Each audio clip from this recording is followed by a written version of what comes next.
Hello, Tennessee Voices listeners and viewers. This is David Plazas, the Opinion and Engagement Director for the USA Today Network Tennessee and the Tennessean. Today I have as my guest the pleasure of having Dr. T.A. McDonald, who is a researcher in autism. She works at the Vanderbilt University Medical Center and also has an affiliation with the Kennedy Center there at Vanderbilt. Dr. McDonald, how are you doing today? I'm doing great. Thanks for having me today.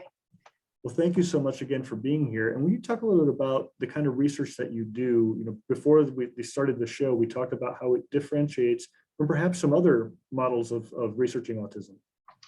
Right. So my research sits sort of at the intersection right now. I wouldn't even say it's the intersection. I would say that autism research is sort of at a crossroads right now that's following a similar trajectory that we saw with the LGBTQ community, where it is, shifting from a medical model, which is this idea of autism as a disorder that is something that needs to be, either prevented or cured or treated, to this idea that autism is a valid way of being, and that autistic individuals themselves are most interested in ways that they can, lead fulfilling lives that are at, bring them to their autistic best, if you will.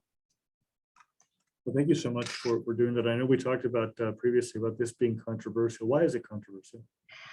It's controversial because, first of all, autism is a relatively new, it's a new category, if you will. You could call it a disorder, you can call it a way of being, but it wasn't really defined until around 1943 in the US by Leo Kanner. And so it's a new condition, or it's a new way of being. And so for a long time, the advocates for autism research or trying to get insight on what autism is was really led by parents who were looking for answers from researchers who didn't yet know the answers until these children were identified and had time to grow up. It was hard to know really where they were going. And now we have a large number of adults who are autistic, who are able to speak for themselves about their own experiences and their own wants and needs. And so right now, the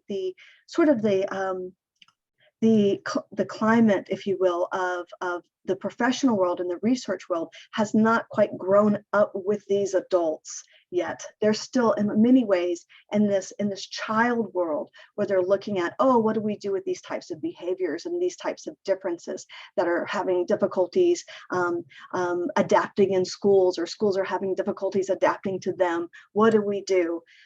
Whereas we can now be looking towards adults to get more guidance and answers about what's the best way to really regard what autism is. Could you talk a little bit about the autism spectrum that has come into popular culture, and some people may want to identify as one sort or the other, but what does that really mean?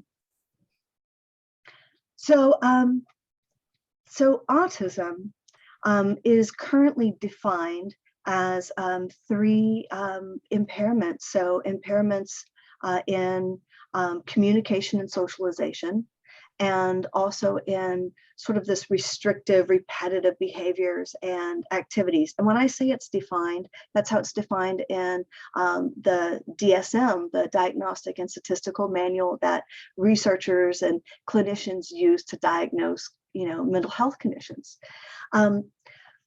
We know that strengths, for example, exist on the autism spectrum. Even Leo Kanner and Hans Asperger's, when they first did their description of what autism was, they described children with high levels of memory, fantastic attention, focused attention, long attention spans, creativity, problem-solving abilities, some really fantastic strengths.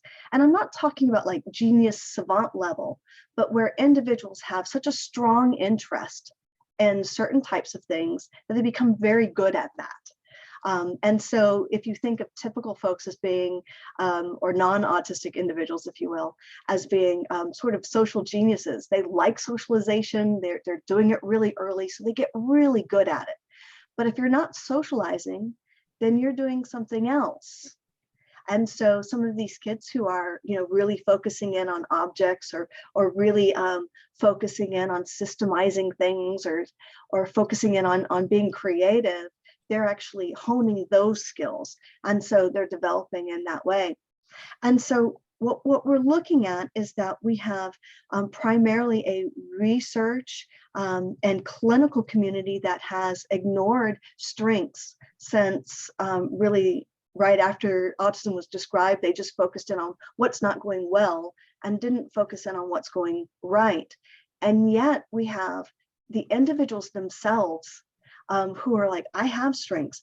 And we also have quite a number of employers and employment research that are interested in how can we tap into the strengths of autistic adults. So, but we don't have a lot of research on what those strengths are, and how do they develop? How do they develop out of autism? Those are questions we don't have the answers to at this time. Thank you very much. And I understand you also have a very compelling personal experience with autism and a compelling journey to your PhD. Would you share that, please? Well, that experience has grown over time.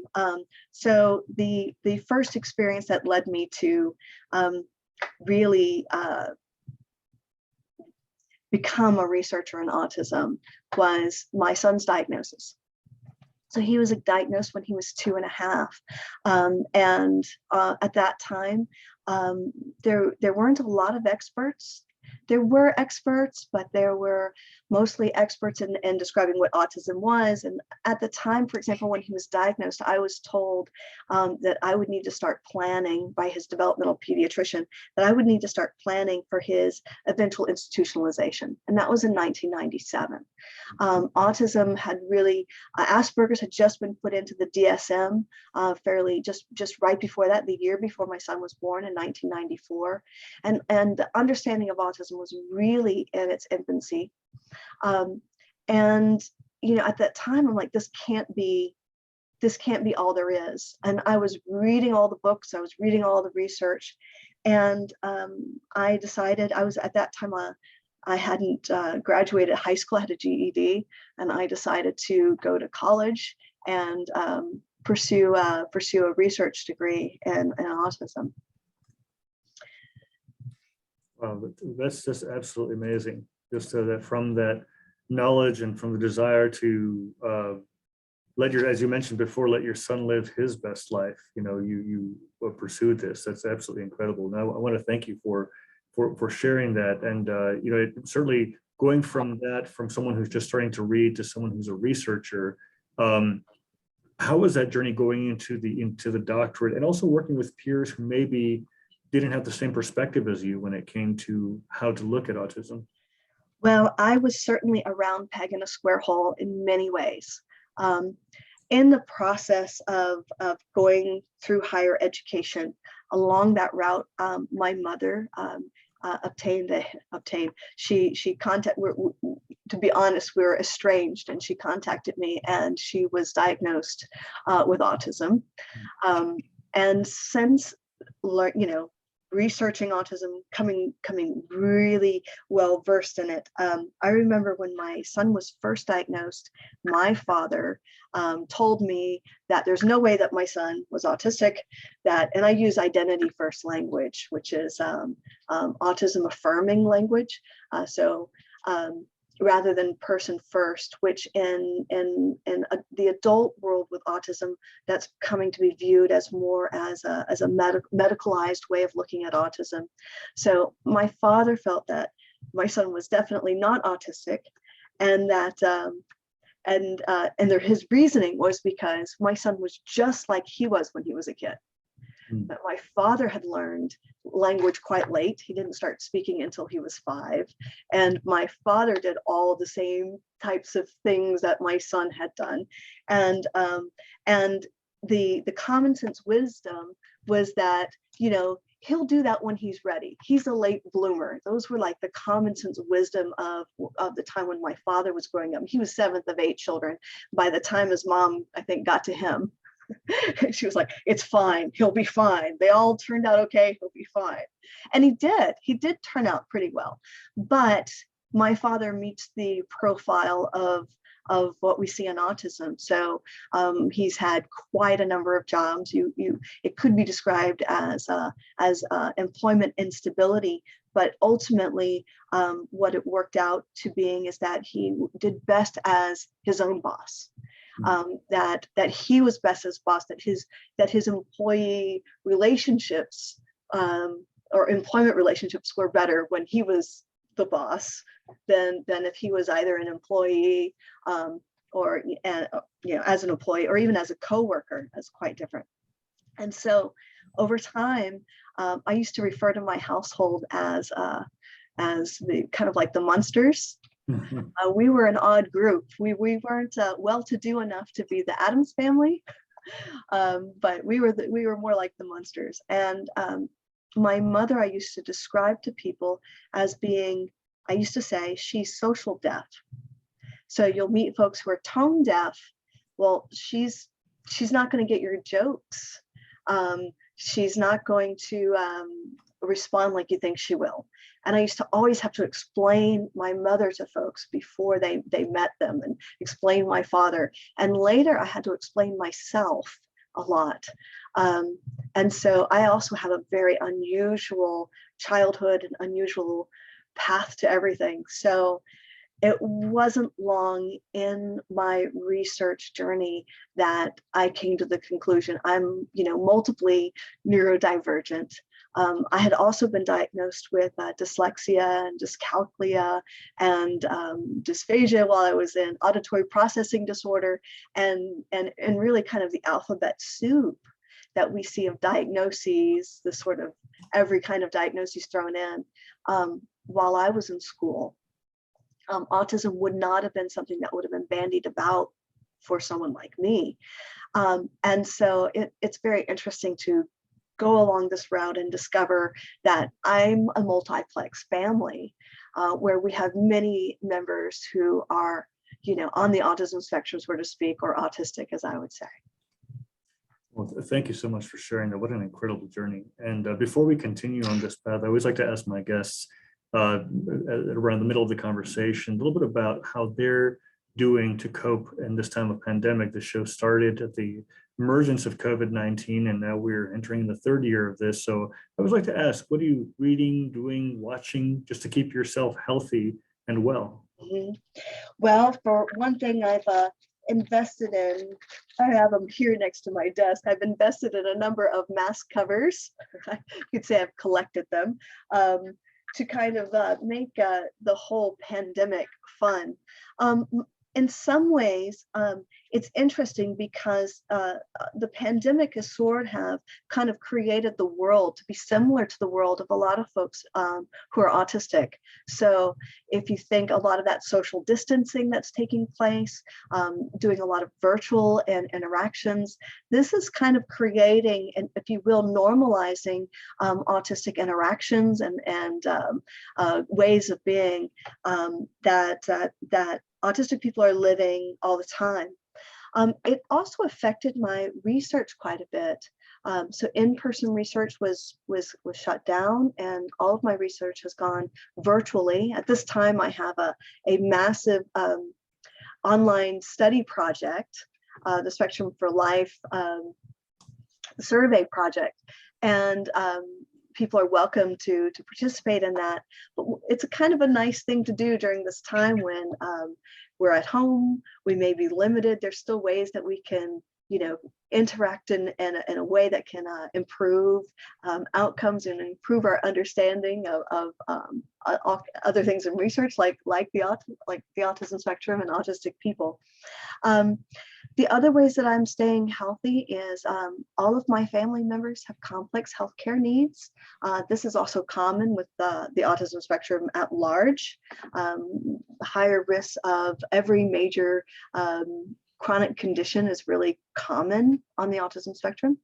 So one of the things that we're doing is making a point to eat right, exercise, provide social support for each other, and make sure that we know we're not alone in all of this. Well, thank you so much for sharing that. One of the things I wanted to continue this conversation about is there was an article in the VUMC Reporter that was really interesting. The subhead says "No cure for autism," and it says McDonald says she now knows what causes autism. Pardon me. McDonald says she now knows what causes autism, but it is not something that could be cured, and honestly, she wouldn't want to do that. Would you expound a little bit about that, please? Yeah, I'm happy to. You're talking about, there was one blogger who was talking about this research, and they called it a terribly named but very interesting theory. And so the theory is called the Broader Autism Phenotype Constellations Disability Matrix Paradigm. Clearly, I could use some help in naming a theory, but essentially what the theory proposes is that and it's a unifying theory. So these are ideas that, some parts of ideas have come from different researchers. The idea is that this has all been brought together into a unifying theory. And simply there's a couple of parts to it. The first part is that I'm proposing that the characteristics of autism are actually coming from strengths. And this is an unusual proposal. Typically, people are looking for what's going wrong with the brain in some way that's causing people to not be able to communicate or socialize. And instead, what I'm saying is actually, these are individuals who have very strong preferences. And these strong preferences are driving their attention to other things. So an individual might have strong preferences of non-social information or object information. They're really paying attention to toys, or they're really paying attention to how a light switch turns on and off and turns the light switch on. And that takes attention, and it takes learning away from the social interaction and brings it into this object world. And so this strength can interfere with language and communication. I also talk about how strengths in memory and attention can interact to create delays in language. And that has to do with the fact that babies need really tiny attention and memory to be able to learn the smallest parts of language. And if we increase those, if we increase that ability in an infant, then they have the same problem that second language learners have in learning language. And so it becomes really difficult to learn language. Language learners can do it because they already have experience with language, but infants don't. And so when you have these strengths that are increased, it can create problems for language and socialization. So what I'm saying is these strengths, though, we've been really valuing those strengths in certain cultures. And in the US in particular, we value them in our education systems. We look for increased memory, increased attention. We're having people learn things that most people didn't learn 100 years ago and 200 years ago. They weren't going to school the same way that people are going to school now. And they're not having to put together complex ideas or systemizing information in the same way that perhaps a farmer might have been doing, or a baker in a shop might have been doing 100 years ago. And so we have been, through school, through work, through women gaining more empowerment in society. Women have been entering into the work field and engaging in hobbies and interests in a way that would have been unthinkable 150 years ago. And so people are choosing each other on similar traits. And that can lead to children that have an increased level of those traits, an increased intensity. It's similar to if we brought dogs together, if we're breeding dogs, right? We can breed dogs to become smaller and smaller, or taller and taller, or faster, or longer, right? We can do that. And in human societies, we're not just doing that with work now in school. We're now using dating apps that will match people on their interest levels to like a 98%. And that's going to have a profound impact on the characteristics of our offspring, our children. One thing I've been curious about is, as we, in the last couple of minutes of this show, is I've talked to a lot of educators during this time of pandemic, where kids have been back and forth between virtual and in person, and it's caused a lot of disruption for all children from what the data shows. in the case of children with autism, how, in your experience, has it affected them, and what kind of learning approaches might be optimal at a time of such disruption? Well, so my work is primarily with adults, and I do also some work with adolescents. I have worked with children, so it's going to be harder for me to speak towards, speak into the situation with children. But with adults, it's a mixed bag.